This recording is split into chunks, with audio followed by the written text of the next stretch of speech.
Good evening, ladies and gentlemen. Welcome to the latest CarpFix Live. Scott informs me that we're a month behind with these. You can tell because this is so rough. Yeah, we're a bit rushed this evening as well, so bear with us. During this draw, we're going to be doing. We've got 3 different draws to do because we're behind. So the first of which is the draw for the September and October community page prizes, which is a £50 draw for Johnson and Ross tackle. Yeah. Is that 2 of them we're drawing for? Yes, we've got September. I'll go through what we've got. So we've got a draw for September. So we've got the 2 main draws. So we've got a draw for September, the sticky baits draw. Yeah. So there's 5 winners of 5 sticky baits bundles. Then we've got, I'm just going to make sure my audio, yeah. And then we've got the main Angling Escapes fishing holiday for 2 people, which includes fishing for 2 at a venue over in France. We've fished at over £60, plus a £260 travel allowance, which comes in the form of a P&O travel gift card. Okay. So you can basically put it towards your cost of the travel, because that's, it's not... We didn't want to just give you a holiday and then you still have to pay a load of money for the crossings and stuff. Obviously. So it can go towards that. So and then we've got the 2 community draws for September and October. So we've Angling got- Escapes holiday for 2. Yeah. Sticky baits bundles, 5 Yeah. of which, Yeah. and the draw for the September and October community page, 2 £50 vouchers. Okay. So we'll do them through as we go along. Yeah.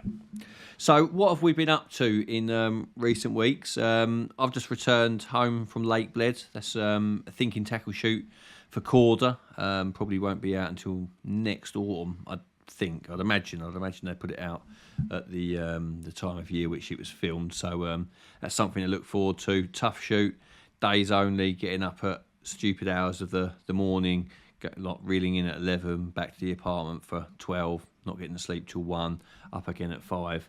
Over the course of a week, 9 days, it does start to wear a little bit thin. No, you're not have bed chairs either, so nowhere to lie down in the day, just to grab an hour or such. But it all ended well, as you've probably seen on Instagram. But with regards to CarpFix, I had another quarter shoot, the masterclass at Twas Hills in September, and then directly after that shoot, I met Scott at Cheshire Lake, which is small. What do you reckon? 6 acres ish? 6? Yeah, it wasn't 5? very big. 5 or 6 acres, but Nice size though. yeah, nice size. Perfect sort of venue for a lake exclusive for you and a couple of mates. It probably holds 4 comfortably. I think 5 is pushing it a little bit, but yeah, I would say it holds 4 comfortably. And the average size of fish seemed to be really high. We didn't catch loads, but at night they were jumping like crazy. Like you'd think there was hundreds and hundreds in there, but according to the owner, he's got photos of 70 different fish from the few years that he's had the lake. So give or take, there might be 1 or 2 in there that he doesn't know about, or ones that have spawned on and come through. But 70 or so fish in a 6-acre lake, with an average size, I would say around 40, sort of, if you catch them sort of pre-spawning or late in the autumn like we did. They were sort of generally, basically we only caught 40s and 50s. We didn't have any small ones or 2. All big, yeah. Yeah, or any small ones or 2 at all. Hooked a giant sturgeon, lost it. But yeah, in hindsight, I didn't really felt like we got to grips with it during the time we were there. We caught some nice fish, had a good time. It's like what you were getting, ended up with 1 bite a day. It was very predictable, wasn't it? Yeah. It was either a bite in the night off of a longer sort of gravel area in the middle, sort of a shallow sort of known feature. And if it wasn't that rod, then it would be sort of another rod down in the corner, like just see some fish showing one evening, put a rod where we see them, really close in, like a rod length out, catapult and corn sort of range, sort of not sort of your textbook French fishing. You always think it's sort of find a feature out in the lake, spom it up. It wasn't like that. It was sort of underarms, just off the tree line, little catapults. Nice bit of fishing, nice carp as well. The mirror in particular. They were all really nice, to be fair. Nice carp. And I would definitely recommend it for if you'd like to go to France with a chance. There's fish are £70 in this lake. it's reasonably well priced. I couldn't tell you what it is off the top of my head, but I remember when he told me, I thought it was well priced. And like I say, the worst thing you can do when you go to France is end up sort of going with your mates, going in a draw, being pegged miles from them, not being out socialised. This would be a really cool lake to have a lake exclusive. It's got a little sort of shed thing. It's like a shed/lodge that you could get out of the sun in the summertime. Sort of another one, but one at both ends. One was bigger at one end, wasn't it? Yeah. But I think it'd be a great venue for a lake exclusive for a group of friends. You wouldn't want to go down there with a load of randoms because you're going to be in close contact with them. But, you want to 3 or 4 people, like I think 2 either side would be all right. Yeah, 2 either side. Because it was like I don't know if you've already said, but like there's 2 main banks to fish from, aren't there? Yeah. So, I think two either side would be all right. The least amount you could go with, the better is going to be, obviously. Yeah, you could do 3, couldn't you? But one person's going to be Billy No Mates up the far end of the lane. Yeah. Depends what you want. If you want to go with a social, then 2 either side. But if not, probably best. If you want to go hardcore fishing, I'd go 1 either end. That'd be optimum, I think. Oh yeah, definitely. Lots of crayfish in that lake as well. Started with hemp and tigers, which is on a lake full of crayfish. It's probably one of the things that you'd be recommended to do straight off the bat. Typical sort of baits that are a little bit sort of less prone to crayfish attention. But if you fish that all year round, and that's what the owner was telling people to use all the time. So we made a change to sweet corn, fishing just straight tin sweet corn from the supermarket, rubber on the hook, and that made a difference to how we were getting on. We were struggling until that point, made the change, and one of the fish was literally pumping sweet corn skins out its back end. So definitely been enjoying them. Yeah. What are we going to do now? Well, whilst I'll give you a couple of questions, and whilst we do that, we'll do the draw for, because we've got quite a few to do. We'll do both of the community page draws. So let me just say that just quickly. Obviously, the main purpose of the CarpFix Live is to do an interactive Q&A with you guys. So get your questions in. We'll answer as many as we can this evening in between the draws that we're doing. Get them fired in. Right, let me give you. For some reason, my mouse doesn't want to work properly on here. It's just equipment, isn't it? It never works.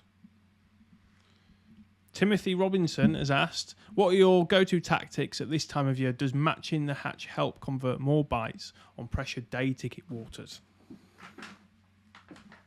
Matching the hatch. I would definitely say that come the autumn, the bright pop-ups the fish have been caught on them a lot through the spring, seen them a lot through the summer, and will be turning to, or quite often could be turning to, sort of match the hatch or even natural baits. A lot of the time in the autumn, I'm starting to swing towards alternative baits depending on nuisance fish.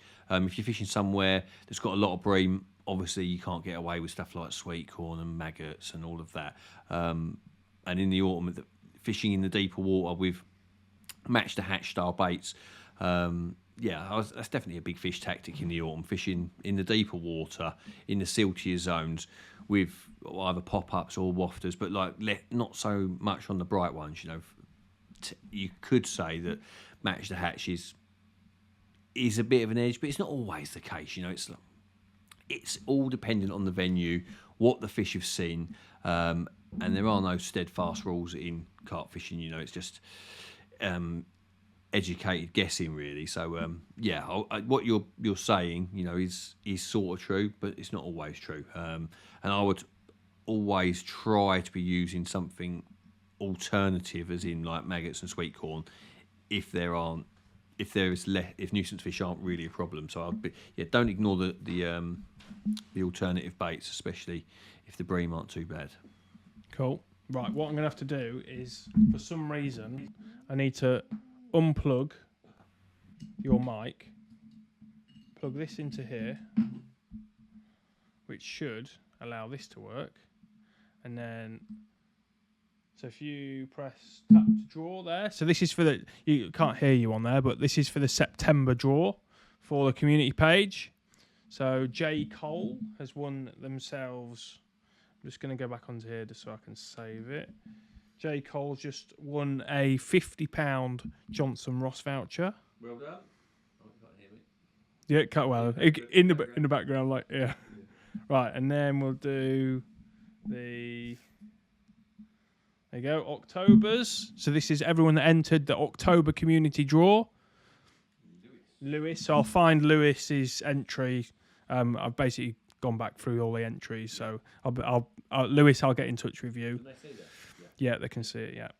So what I'll do, I'll take a little bit of Tweedledee, Tweedledum.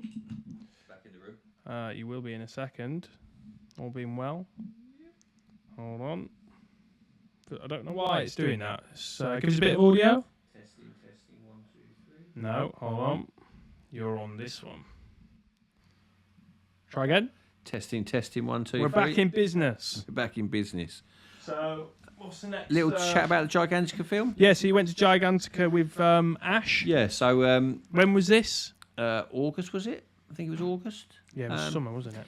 Yeah, basically, like, to get a space on Gigantica is very difficult. You know, it's booked up more than 2 years in advance. I went there and filmed in the spring with Corda for Thinking Tackle, and it'd been the first time I'd fished there in nearly 10 years. I think it was like 9 years since I'd been there, and you forget, you know, how much you like somewhere and how much you enjoyed it. And I had a really good session there in the spring, so I put my name down on the waiting list for cancellations, and you'd be surprised how many of them pop up. You know, people booked holidays 2 years in advance, and by the time when it comes round to go, people end up dropping like flies, and the odd space does come up. So at the last minute, we were offered the chance to go there in August, fished exactly like the paying customers, no roped off swims, which was a shame. I'd love to have had a roped off swim. You know, the dreaded draw is always the scariest thing of any of those French holiday venues. You know, your week can be decided in that draw, more or less. But I think I came out ball 5, and I got my third choice of swim. In hindsight, probably wasn't the best swim choice, and it was a tough week all round. I think from memory, I think there was like 25 to 30 bites between 12 guys. Obviously, some guys caught nothing. Some guys caught 5 or 6, like that sort of amount. And myself, I only had 2 bites for the week. One came on the second day, and one came on the second from last day. So I had quite a long period in the middle without any action. As always at Gigantica, they were showing all over me. Not all over me all the time, but they were at times they were showing near me, and it was frustrating that nothing was materialising. But like I say, persevered, fished hard, caught the biggest fish of the week, which was a 54-pound common, and the first one that I had before that was a 47-pound common. So 2 good fish, you know, well worth going. And I've booked us a spot for next. We've got a spot next spring, and we've got a spot in 2024 in August again. So yeah, enjoyed myself that much that we've got 2 more trips coming. If you say you only caught, I mean, yeah, there were like, it's not always the easiest place to fish, but if someone goes there and they get a few days in, what is important to do? Like, if you're not catching fish, should you try and sit on your hands and not change, or it's really, how do you stay like mentally focused on what? Did you just stick with the same plan throughout? I did change spot a couple of I moved my rods around a little bit, but I caught both my fish from the same spot. My advice would be to get most of your leading, like your plumbing, done on the first and second day. You know, the first day is a rush. By the time you've done the draw, got your gear in swim, set up, it does feel like you've driven over, you're knackered. You know, you're getting a bit tired. But yeah, my advice would be get your plumbing in early. What, find like 3 spots? Well, 4 just spots, plumb your whole swim, right? Okay, so that you know. Yeah, just like do a big fan and just have a good pan round in your swim, so you've got an idea of where, if you are going to change spots, where you're going to be able to. If it's weedy, for example, which is a little bit of weed about in there, so it's good to know where it is clear and where it's not. So when you see the fish jumping, there's no point casting there; it's a bit too weedy or whatever. But and not to just continually feed willy nilly. Yeah, it's quite easy to just bait all the time, thinking bait's going to change it. If you've baited for 2 or 3 days and you've not had a run, chances are all that bait's still sat on the bottom, and that rather than go, a lot of people go, oh, I've got it with me, I'm going to put it in. It's better off to come off the gas, like just let it rest. Yeah. Keep the disturbance down. Maybe reel your rods in during the day. Yeah, because there's no option to move, is there? Like, I think there's. Or is there one swim free or something? I think there's one swim. I think there's obviously 12 paying customers. There's one bailiff gets to fish, and there's 14 swims, so there's one move on. But the chances are, it's not going to be the move. Do you know what I mean? There is occasionally people probably do move and catch, but I would say you're better off to just think about your swim and do the best that you can. And wind. I know Dan says this a lot. Obviously, been there more than anyone. It's his lake. You pay for your holiday. You want to fish. You want to make the most of it, and it's hard to get your head round. Taking the lines out might be the best thing to do, and I think that can often be, especially when you're fishing tight lines at long range. They're zinging through your swim. Sediment builds up. They live there. They know the lake. They're used to seeing it. They always turn up when no one's fishing. Yeah. Always, So. Yeah, that could be one of the biggest edges of a lake like that, is to wind in during the day, putting your rods out on the cusp of dark. Sometimes, not always, and just so that your swimmer's been free of lines for a point. Yeah. Right, let's have a look. Liam Banks, Darrell, what are your thoughts regarding the undertow moving your spotted bait when falling through the water when fishing small baits such as maggots, casters, hemp, and crumb? Do you experience that? I know what you're saying. I think it really depends on the venue, how deep it is, the shape of the venue. Some lakes really suffer with undertow, and some areas on certain lakes can really suffer with undertow. Generally, it's not something that I really think about too much. Hemp, for example, hemp is going straight down. That's a heavy item, although it's small. Hemp, you drop that in the water, it's like a stone. It's pretty much straight down. Maggots are pretty slow sinking. Fine boilie crumb is could definitely float away, especially you've got a chop on the water. Could definitely be gone. But I wouldn't worry too much about hemp, normal particles, boilies, anything like that. It's the maggots are. They could float a lot, don't they? They could, but it does depend on how blowy it is, That's the biggest thing. I think it all depends on the venue. Like if it's a massive lake, if it's got the undertow. Yeah, I fished some lakes. Like I fished a lake in Belgium. You couldn't pay out any slack on your alarms to get your lines down, because every foot of slack you pulled out, your line just started cranking round. It wasn't getting any slacker; it was just getting a bigger bow in it. So you just had to fish it tight. Yeah. And I think that would be a good indicator on how your lines are behaving. If your lines being really pulled about, as in they're never facing where that you want them to be facing when you're slacking off, then I would suggest that your lighter baits could be moving. How far? I could never. You wouldn't. Unless you went under. You'd never know. No, you'd never know. Yeah. All right, cool. Mark has asked, me and my mate just signed up for a low stock old wary carp, doing a campaign. Any advice on first things to do? So low stocked and the old and wary carp. Yeah, well, the first thing, obviously, it's a really bad time to be starting a campaign now. Obviously you get into one of the most difficult times of year. You're moving into it, but what it is a good time of year to do is to spend some time plumbing. Get around the lake, find out where the deep areas are, where the shallow areas are, where the sun hits, where there's big areas of snags where the fish might get into.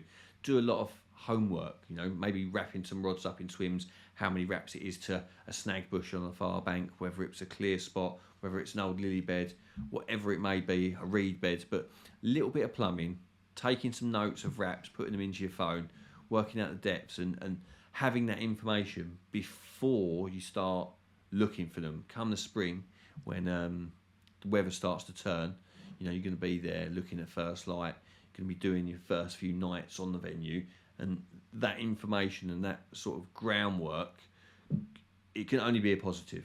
It can only be. Don't get your head too stuck into any spots that you find. Location on a low stock lake, you will catch them when you're on them. You the chance of them just stumbling on you is generally quite slim. From my experience, you usually see something before you catch something, or you see something that makes you decide where you're going to fish or where you're going to place your rod. So do your homework, don't get too set on the spots, and then search as much as you can in the early part of the year and move and react to everything you see.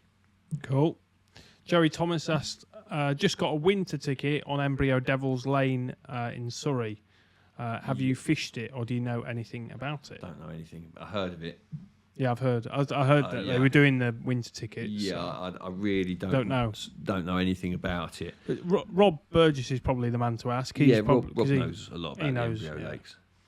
Barry Jarvis, what rods are you using now, Darrell? Noticed different branding on a recent video. A lot of people have actually commented on that. There's Corda have rods in the pipeline. They're not available yet. Obviously, they're being trickled out in the videos. You're getting little glimpses of what's to come.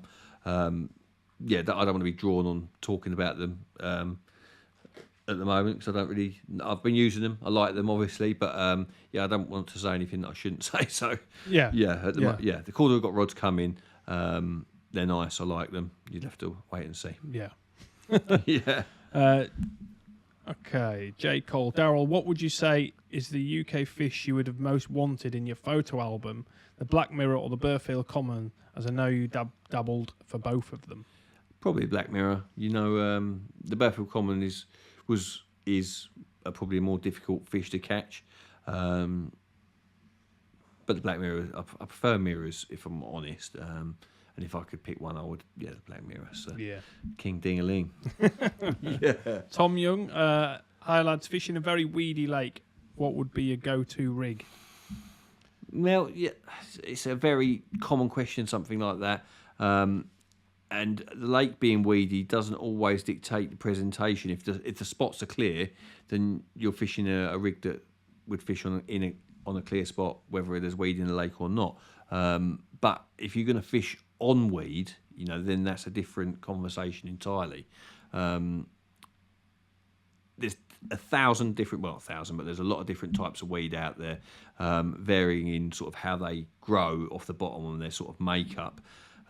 Blanket style weed, which often looks like a duvet just across the bottom, not very strandy, very sort of flat. For me, that is the ideal weed to fish chods in. Chod rig with a high bead. You can also fish chod rigs over low laying Canadian. Really, really nice presentation for that sort of type of weed. But then you also get grassy type weed that literally grows up tall like grass, and chods can quite often just slide down in amongst that out of sight and not really be presented too well. So it all depends on whether you're fishing in the weed, what type of weed it is, or whether or not you're fishing on the clear spots. So normal rigs on the clear spots, chod rigs on the blankety sort of stuff, and quite often I like a solid bag in the sort of more stemmier, stringier weed. Very good. Yeah. Andy Peace has asked, Darrell, do you put any cheeky little additives in your tiger nuts to give you an edge? Or do you just use them as they come? Literally. I mean, we've got videos on this of how you do it. But everyone's assuming, because I use tigers a lot, because and you catch a lot of fish on them, that I've got some sort of magic ingredient in them. Smart catch. And I literally use them. I don't put anything in. No sugar, no sweetener, no flavourings, nothing. Literally, I think getting good quality tiger nuts to start with is a good starting point. I always boil them straight rather than soak them. I cover them in water, boil them straight off the bat, making sure that they're well covered in water, and then I leave them for 24 hours after the half an hour boil before either freezing or taking them fishing. So sort of they're reverse soaked. And just make sure that once you finish boiling them, there's enough water above where the nuts sort of finish, because they are going to expand a little bit and draw a bit on. But they don't need anything on there. Anything that you add into them, I honestly don't think it's giving any sort of advantage. It's just people can't help themselves but throw stuff on there. Grant has asked, I'm fishing a lake next week that is full of bream. Always struggle to get away from them. What baiting approach would you recommend to try and deter them off the feed as much? Nuts are banned. You were about to go. Yeah. The biggest tigers you can get, because obviously they're really hard to crush.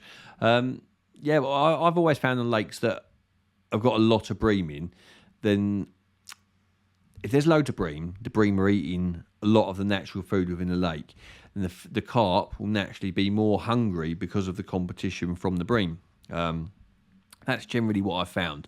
And baiting with bigger boilies, which you can catch a bream on a 20 miller, don't get me wrong, easily. You can catch a bream on a 24 miller.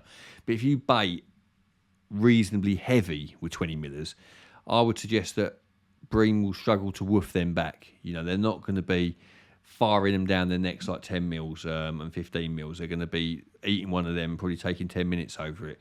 So yeah, I would advise using 20 mil baits, sort of not baiting with any particles, because you will draw anything pellet like. Fish meals can be terrible as well. You know, if you're catching bream, then yeah, stay away from pellets, stay away from particles, stay away from the fishier type baits.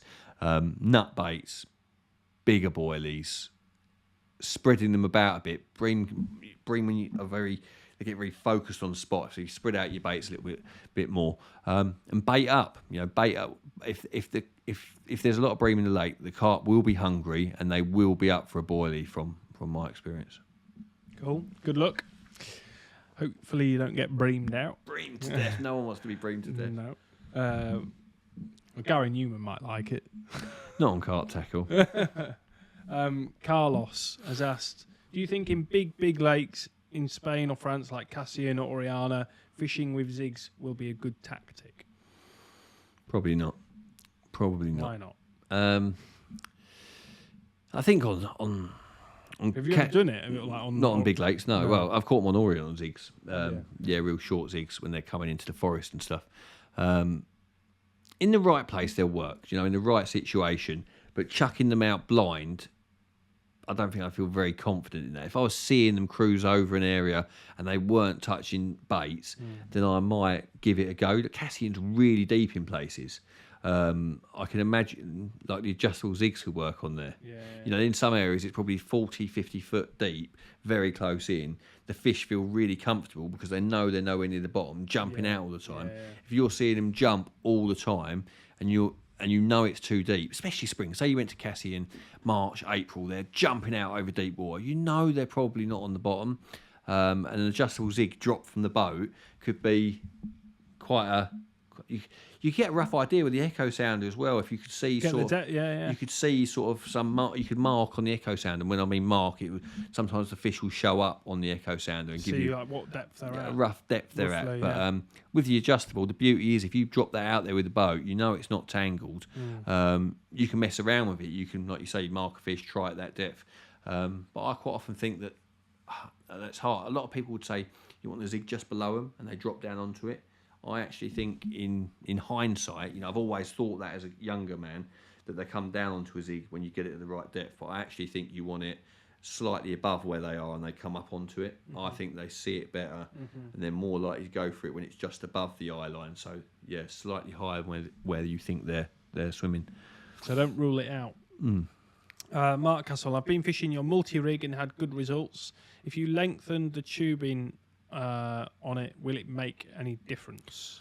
I'm guessing he's talking about on the hook, as in the kicker. I'm guessing. Yeah. And yeah, obviously, when you lengthen the tubing, you are decreasing the length of the supple part of the rig, and at a point, then there won't be enough braid for the fish to be able to draw it into its mouth easily, especially when it comes from the lead end of the rig. So I would say if you're going to lengthen the length of the tubing, then you should lengthen the length of the braid as well to compensate, so that you want 3/4 of an inch of supple section outside of the tubing before the stiff part of the rig starts, just so you've got enough slack in the rig for the fish to get the bait in its mouth. Yeah, let's talk about some of the new merchandise. Scott's been busy. There you have as well. Catching fish. Yeah. So,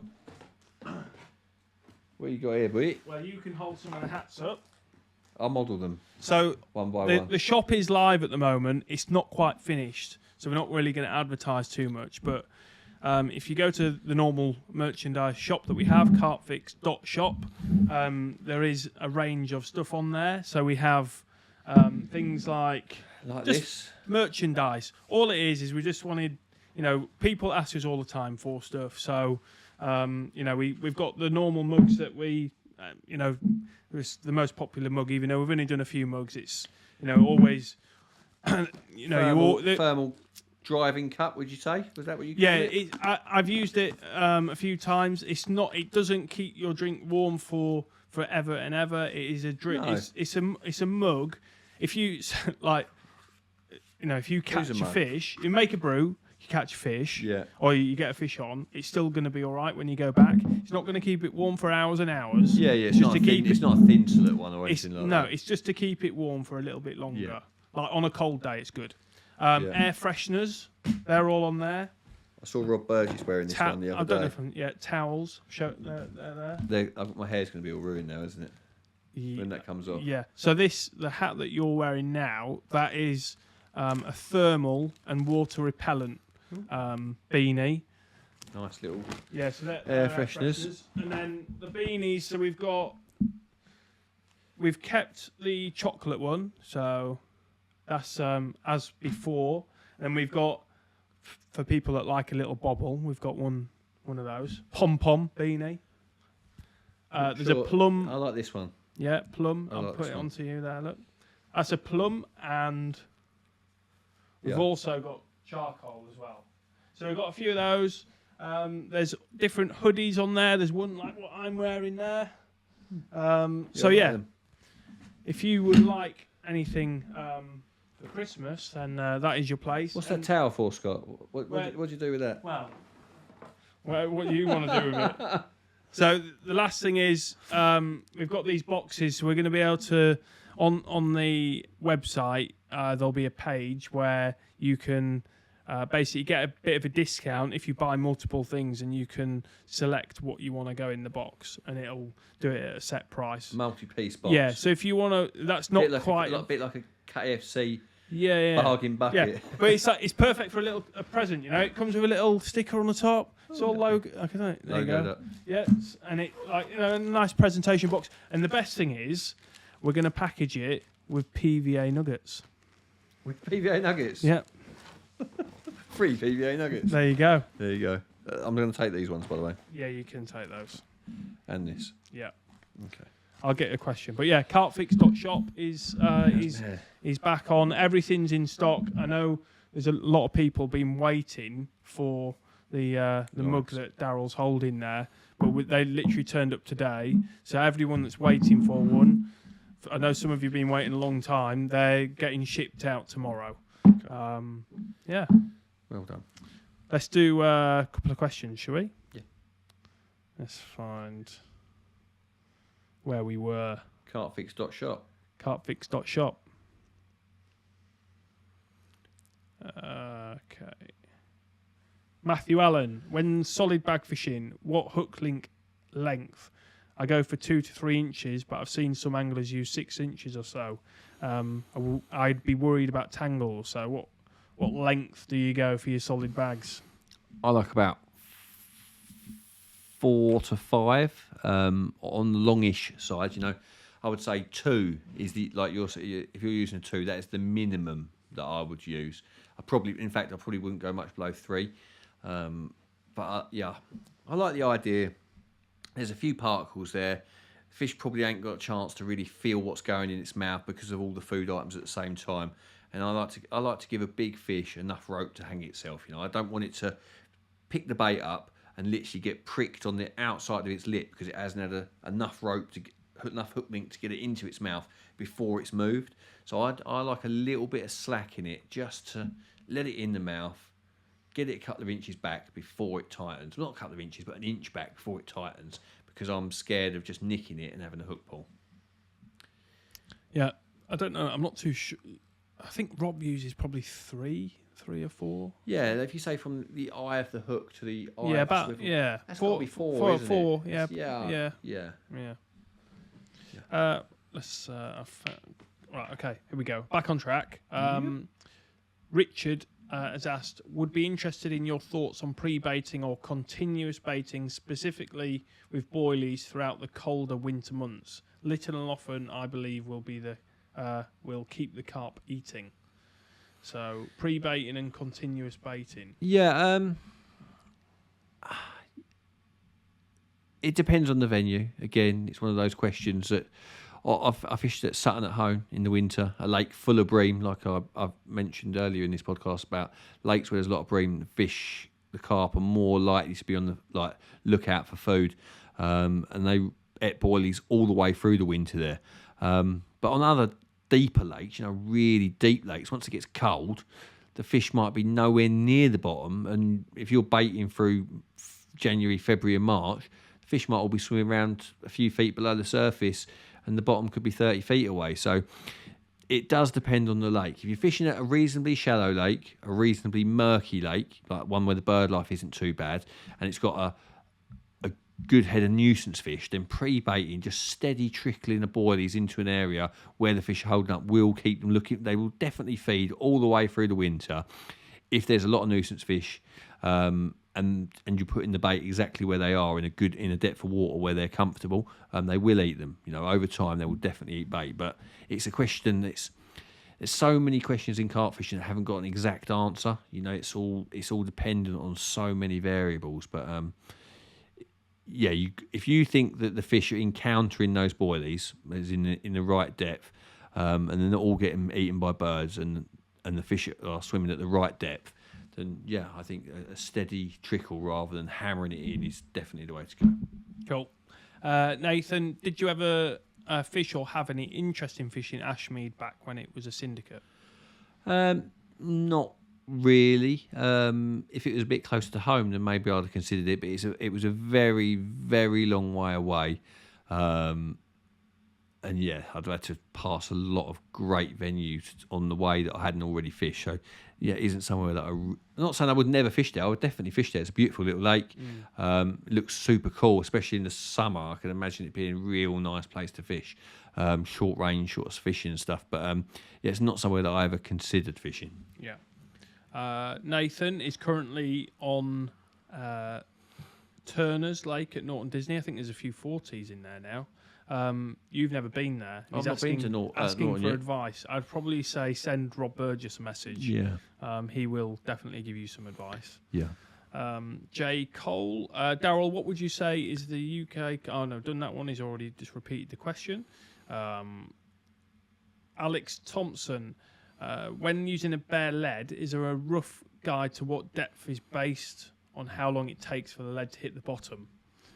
So probably wouldn't advise gauging the depth on. No, you can get a rough idea. Yeah. It's not something I sit there go 1, 2, 3, 4 or that. It's it's like splash bang, oh that's shallow, or it's that's a bit deeper. I've got a rough idea, but it's not. I haven't got a mathematical. It's in your head. I haven't got a formula. I haven't got a a formula, and it does depend on how you hit the clip. If you hit the clip miles above the water and it comes down fast like that, it's going to go down a lot faster than if you just hit the clip, fully extend the rod, pull it back through the water. It takes ages to go down. So yes, again, variables. Yeah.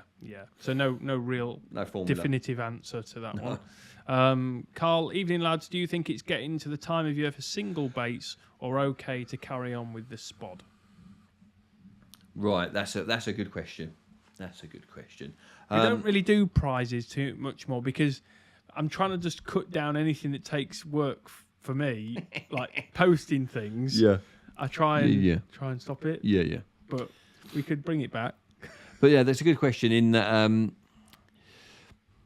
one of the things why people think autumns aren't a good time of year to go fishing is when you get a sudden drop in temperature. Like I've been watching. We're going to France on Saturday. Been looking at the weather, and it's been pretty warm. We've had a pretty good abroad, especially when I was at Lake Bled. I was in a t-shirt most of the days, and it wasn't cold overnight. Fish were feeding well in the deep water, but when you get a sudden drop in temperature on a shallower lake, I think that immediate drop is not good unless it's been really hot. If it's sort of dropped 10 degrees, if it's been 20 and it suddenly drops down to 10, I don't think the first few days of that happening is a good thing. I think that the fish are a little bit in shock to that, and by that not feeding a lot. I'm not saying you can't catch, but they won't be feeding a lot, so less bait is best. When I was at Twisel's in September, I was feeding 10 kilos of boilies per day. That's a lot of boilies. I don't expect to be feeding anywhere near that on this trip that Scott and I are going on. I'm thinking that I certainly won't be putting more than 20 spoms out at any point, no matter what happens. And I think quite often one boilie in the daytime is enough. If it's in the exactly the say you see some bubbling, you flick it out there. You don't need any bait to get them feeding. One bait exactly where they've been bubbling can be enough to get a bite. At the same time, when it's dark, I don't feel the same. I feel that having a little few baits out there does make a difference. And I think of 10 spoms as quite a lot. You know, if you put in straight boilies in a spom, that's 10 spom probably be the best part of 100 boilies. I don't know. I couldn't more than 100 boilies. I think 3 to 4, 5 spoms accurate on the money, you know, is plenty. You know, 2 exactly right would probably be enough. But 3, 4, 5 is a few baits, enough bait to get the fish picking. At the same time, not too much, because you don't know how many fish are going to come in and start eating. So I would definitely edge on the side of caution now. The water temperature is dropping. The fish will be feeding less a lot of the time. And you don't, people always think more bait for big hits, and it's not true. You look at someone like Tom Maker, he doesn't, when he's amassing these massive hits of carp, he doesn't just go down the lake, put 10, 20 key out. No, he put 10, 12 spoms out, 20 spoms out, get a few takes, top up with 3 or 4. So yeah, I would edge on the side of caution, you know, and you know, you can't take it out. You can't. So yeah, just refrain from going crazy. Yeah. Jordan has asked, what's the best way to tackle a 200-acre low stock lake, 11-foot max depth, full of snails and naturals? If it's 200 acres and it's low stock, as always, location's going to be the best time, the most important thing. And fishing without sightings, without prior knowledge, is almost completely pointless. You never know in fishing. You can just chuck a boilie out and a fish can find it. You know, is possible. Find a nice feature, etc. But I wouldn't feel confident on a 200-acre lake unless I knew they liked a particular area or I'd seen them. Preferably I'd seen them firsthand. And I probably wouldn't even start looking until the back end of April. I'm not saying you couldn't catch them. If you knew the lake well and you knew where to look, then you could probably be catching them through March and April in the right conditions, in the right areas. But truth is, they ain't going to wake up properly until sort of mid-April, generally, that sort of time. And it's only sort of as you go from mid-April to mid-May that the activity levels get really high. You'll be able to find them, you know, walking the bank, looking for jumpers at first light, and on the hot, sunny days, looking for cruisers, looking for them, sort of basking in the sun. So, yeah, I wouldn't worry too much about fishing through the winter. And again, I say it all the time, but you just got to search them out on those big lakes. It's not even that hard to do, you know. Just don't get yourself bogged down in swim. Turn up at first light. Make sure you've got a room with a view. Keep your eyes peeled for the first few hours of light. If you don't see anything, let the morning wear on. Let the sun come out. You know, quite often people go searching for carp in the edges like 9, 10 o'clock in the morning. It's too early. You know, you've got to wait until sort of lunchtime, 2 o'clock in the afternoon, when the sun's had a bit of a chance to penetrate the water, when the fish come up in the layers. But yeah, search them out. And on those big lakes, when you find them, they generally eat what you put in front of them. Easy peasy. Yeah. Easy peasy. When you find them. When you find them. Ryan, any copies of My Misspent Youth knocking around? No, they're worth. I've got one there.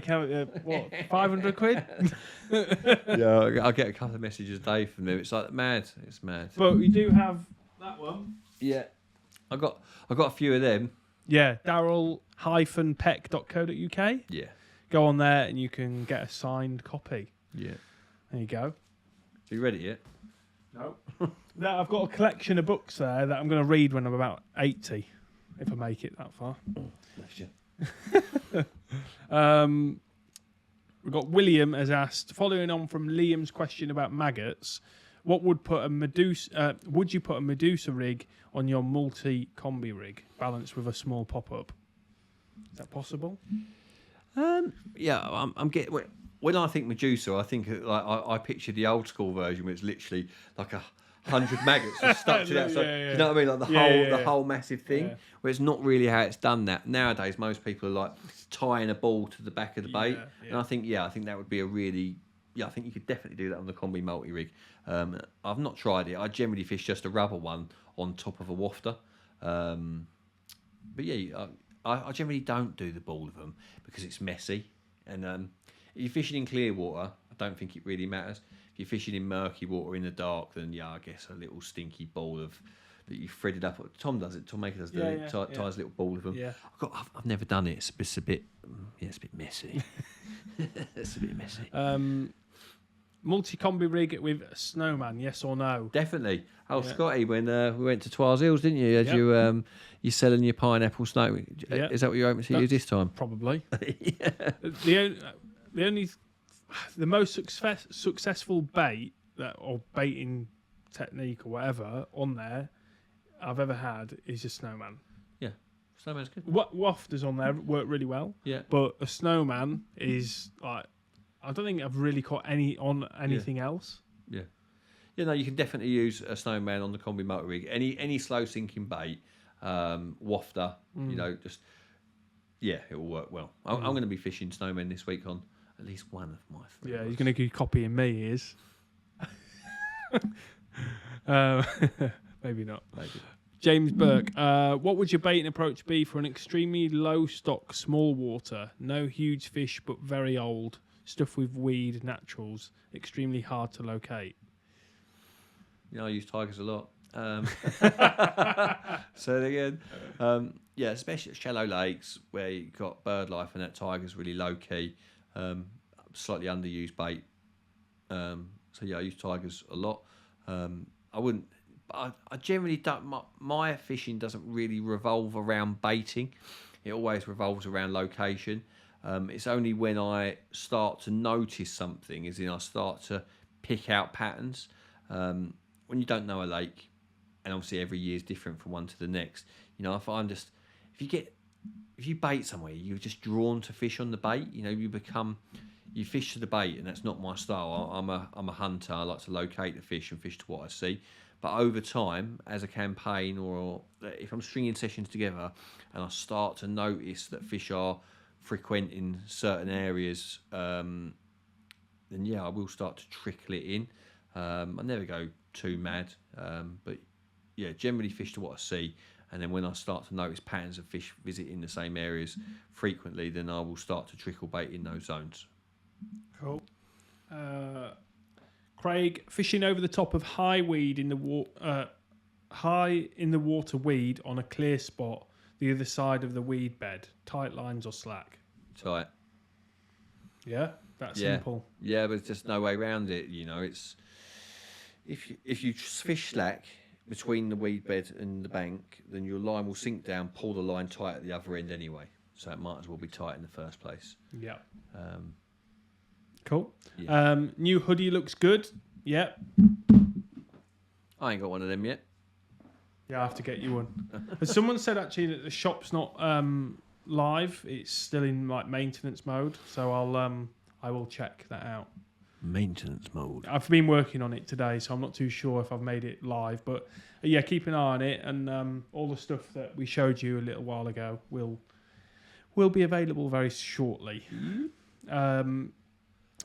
Spooling new reels. This is from Daniel. Does line colour matter? What do you use, and do you change depending on where you're fishing?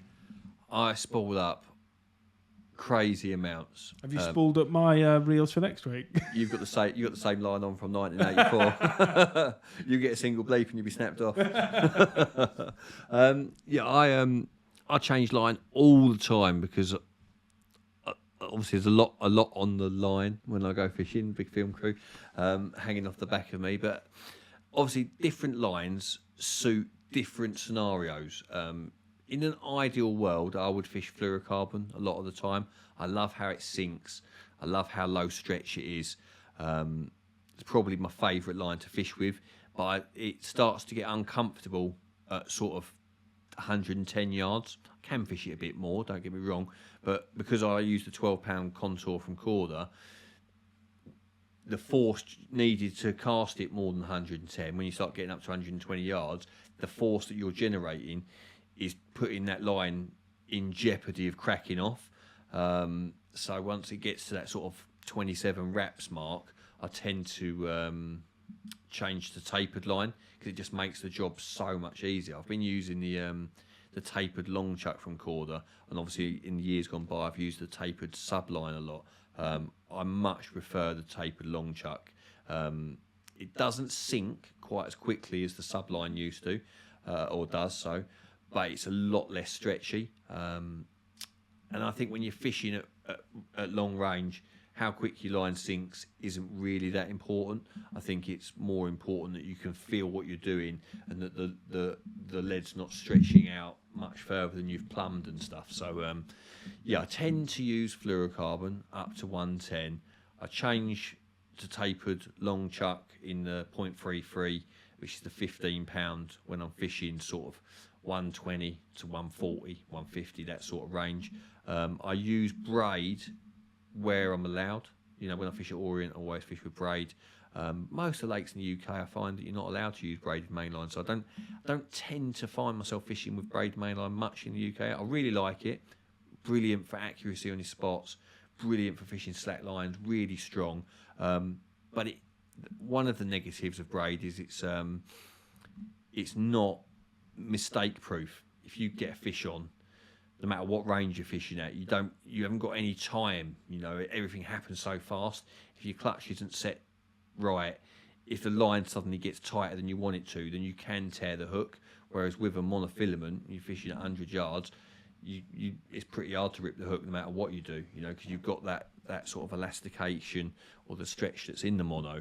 It allows for user error. So, yeah, I use lots of different types of line, and I favour all of it in different situations.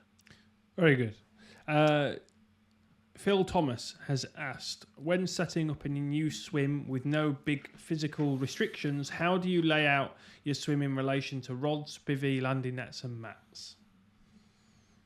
In an ideal world, you know, you're going to leave yourself, you're going to put the bivvy up so that you can see as much water as humanly possible, or at least the area of the swim where you think you're most likely to see something. But at the same time, you want to place it in a position where it's not going to be sort of in your mind that you're going to hook it when you're casting out. You want enough room to be able to cast freely without thinking that at any second you're going to hook something. And with regards, I don't mind how far the rods are from the bivvy. None of that really matters to me. And the landing net on the left-hand side, because I like to keep my right hand on the rod. If possible, ideally landing net on the left side of my rods. Yeah, cool. We're getting towards the tail end of these questions, and then we'll do the draw for both of September's and last month's giveaways. Yeah. Okay. So, Chris has asked, what rig would you use in deep silt? That's a good question. If it's really soft, then helicopter rig with the bead pushed up, whether that be a combi multi-rig, a stiff hinge or whatever it is, but it'd be more to do with the lead system, and I would probably change, if it was real soft deep silt, I would change from a lead clip to helicopter system with the top bead pushed up as far as I would need it to be. Definitely the combi multi-rig, for example, in recent times I've gone on about how I never lose fish on it. But there's two places where I've lost fish more often than anywhere else. One was at layer pits where Scott and I fished. I lost a couple in a day, and just come completely out of the blue. I was like, I never lose fish on this rig. And I lost a couple four, while I was at Lake Bled. And the two things that the lake beds, the lakes had in common were they had really soft bottom. And one consideration was, did the fish have soft mouths, which they may have had at bled, but I don't think they do at layer, because I think they're got pretty battered mouths at layer, to be fair. I think it's more to do with how the rig is sitting. I think if the rig is sort of dug into the bottom a bit, propped up, it just won't perform to its optimum level. So I do think that in softer bottoms, especially with stiffer hook links, you are much better off with a helicopter system. Cool. Let's get back onto that. So James has asked, still some bright days. Would you still use zigs heading into winter? If so, what level would be a starting point? For example, bottom third or mid-water? Yeah, I've never really done well on zigs in the autumn or in the first part of the winter. I'm not saying they don't work, and I do remember I've heard of other people doing well on low-lying zigs sort of the early part of the winter, but I certainly haven't. I would say, for me, I start to think about zigs January onwards. I would say as you're going deep, like into the winter, I tend to start fishing deep on the bottom. It's only once I think it's been really cold and that the water's warming up on the sunnier days that I think that the zigs, and obviously there's exceptions to this as well, certain conditions and stuff, but I tend to start thinking about zigs January, February, March, April. They're the months that I'm really, especially February, March and April, start to really think about the zigs, especially on the sunnier days. But for me, I've always done Bayswater, for example, when we were there in April, catching them sort of on 4.5 footers in 9 foot, that sort of depth, which is mid-depth, but at the same time, it's still 4.5 foot down. And I think a lot of the time you'll do, depending on the depth of the lake, obviously it's all good to talk about thirds, halves and all of that, but generally the top 12 foot, so if the lake's 40 foot, it's all going to be within that top 12 foot anyway, generally. And on a shallow lake, say, look, a shallower lake like St John's at Linear, that's 12 foot, you're still going to be in the top half of that, so like 6 foot down would be as low as I'd probably be starting. And I tend not to fish them any closer to the surface than a couple of foot, so that immediately, if you're fishing a 12-foot lake, you've got 2 to 6 foot, you've only got 4 foot to work in. That's the sort of the area I'd be going at. I really think that 4 to 7 foot down is a great place. 4 to 7 foot down on a lot of lakes, like generalising. Again, it does depend on the scale of things, but 4 to 7 foot, you won't go far wrong trying zigs at that depth, but further on, not yet. I wouldn't say. I wouldn't advise zigs now. I'd certainly hang it out till sort of February, really. Cool. Fat Tony's asked, when is CarpFix coming to the US? USA. Hopefully soon. USA. I'd like to go over just because you've just been to Thailand. Yeah, no, but we've got people over there that are members, yeah. And I've been over there obviously with Corda and did the buffalo carp and stuff. Yeah. There's not just it's not just like the normal carp. You can go after different stuff. Yeah. If you go to the right place, you can do some cool stuff. So it'd be nice to go over there at some point. We'll see. Where was I? I've lost it now. I had one here. Okay, here we go. James has said, catching well at the moment on match the hatch wafters over a spread of bait. Would you change your approach to single out the big uns or bait more tightly different spots, gravel, deeper, silty areas? Well, bait and match the hatch on spread baiting is what you would class as a big fish tactic. A big spread of bait with match the hatch is a good big fish tactic. And if it's working, I wouldn't change anything. I'd just be just trying to consistently catch. Because that, for me, that is the number one thing that I try to do on all of the lakes that I fish. I just try and catch as many as possible to start with, and sometimes I slowly tweak it if I think I need to. But generally, just keeping the bites coming is the best thing that you can do to stand the best chance of catching the big one. I had a little thing when I was on the filming with Corda recently at Bled. I caught a spat of small ones, moved thinking I was going to catch bigger fish, blanked, and then came back to where I was catching a smaller one and ended up catching a big one. So just keep the bites coming. Would be my advice. Keep the bites coming, and the big ones will come. Cool. Right, I'm gonna Unplug me. I'm gonna unplug you, but I'm gonna give you this mic because I don't want to mess with that other one. So we're gonna do the draw for the sticky baits. So back in, let me give you this. Back in September, we did a sticky baits giveaway for 5 bundles. I think they're worth £90, £100. So we're going to go on to that in a second. Do you know what's in them?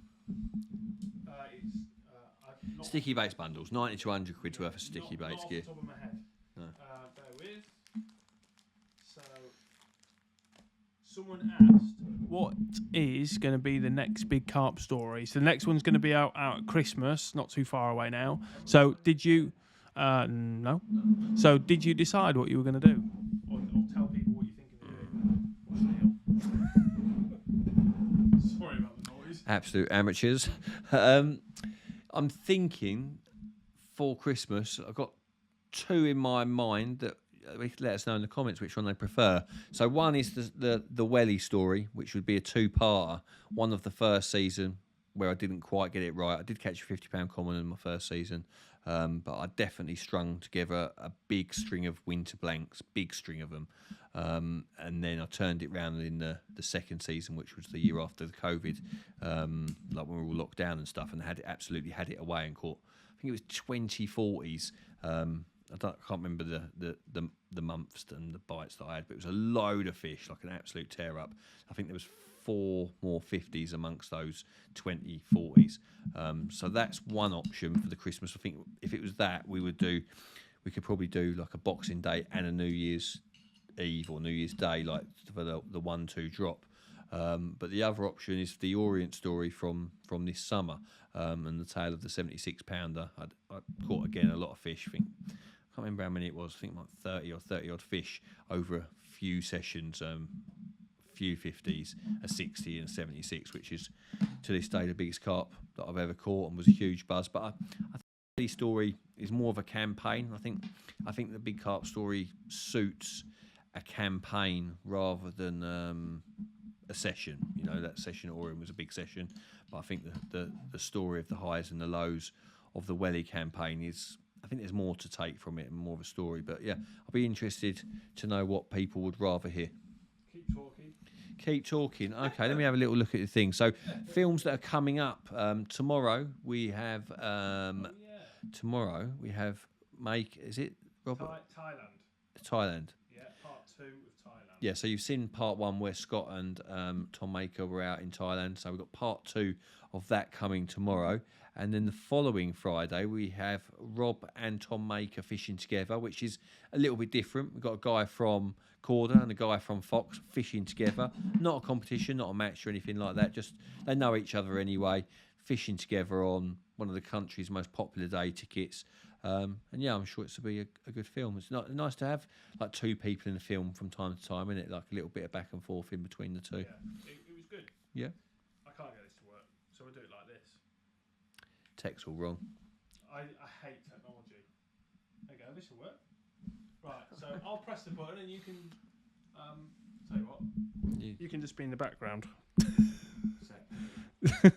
Right, so this is for the September draw. Here we go. So we've got Richard Palmer is number 1. I'm just going to take a screenshot. Oh, God, did the wrong thing. Such an amateur. Okay. This is... Here we go. Greg Shaw.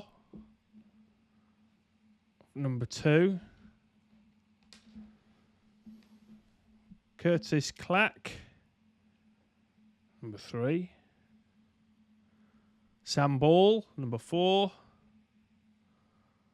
And Stephen Bio. Yeah? Sounds like a Euro. Yeah. That's all right. Stickier in Europe, so it'll be fine. Right, so... Was that the 5 winners, was it? That's the 5 winners of the sticky. So now I just need to get my other list up for last month. Bear with. This is a juicy prize. Yeah, so read out what it is, if it's The there. draw for the Angling Escapes £800 holiday for two at Etang to Chantilly's. Start again. So that's talking to myself. Right. So we're going to do the draw for the Angling Escapes. Angling Escapes £800 holiday for two to Etang to Chantilly's. Carps are over £60 and includes a £260 travel voucher for P&O. So one winner, isn't it? One winner for you. So yeah, you get to pick your mate basically if you win now. Yeah. Go on then. This is a big draw. It's a big draw. Yeah, big prize. Right, here we go. Liam McIntosh has just won himself a holiday for him and his mate to Etang Chantilly's. Yep. Lovely job. So I will email over all of the details to all of the winners, and we'll. I'm just going to get you back on the mic so you can say bye to everyone. Just so we are a professional outfit here. Normally we're a professional outfit. I don't know. It's just technology. I hate it. Give me some audio. Testing. No, you're on the other one. Of course you are. So the CarpFix.shop. I will give you some audio again. Testing. Yep. The CarpFix.shop isn't live at the moment for some reason. I'll get it live, and then you can go on there if you would like to, and make a purchase. I've tried to keep the prices as low as possible because I know the inflation and everything is going up for everyone. Yeah. So if we can keep the prices a little bit lower than normal, like the hoodies aren't over the top, we're just trying to keep it normal and not silly. So yeah, if you want to take a look and go on CarpFix.shop, then that would be very nice. And then we're going fishing tomorrow. Saturday. It's Friday tomorrow, isn't it? Yeah. Yeah. Yeah, looking forward to it. The last big one of the year, really. It's been a huge. We've done a lot of European trips this year. A lot of travelling about. I've been far to the bottom of Spain. Been to Slovenia. I've been to France countless times. Belgium. I've been absolutely everywhere. So it's been a manic year. But one last big roll of the dice. We're going big. Yeah. I want a 30 kilo fish to see out the year. I'm saying it now. I want a 30. Well, there's a very good chance. Yeah, there's a lot of 30 kilo fish in there. So a lot. a little PB would be all right, wouldn't it? Yeah, it would. Yeah. 35 kilo, little 80 pounder, or little big. It's mixed for the big carp story, Orient and well, both. So we'll just do both. We're going to do both eventually anyway. But you decide. Yeah. Cool. Let me get onto the page that gets us out of here. We will see you next time. Hopefully, we'll try and do it. Obviously, we've been a little bit on and off. Last month, we didn't actually do one, just because he was being away so much. I tried to do one with Rob. Some of you might have seen back in September. We did a live with Rob. Had audio problems. We did do it, but it wasn't the best. So yeah, we'll now it's getting over Christmas and stuff. We'll be around a little bit more, so we'll make it back to what we were before and doing it every month, because you all ask very good questions, and it's nice to get you to answer them. Yeah. So we will see you in a month's time. See you soon, guys. Thanks for watching.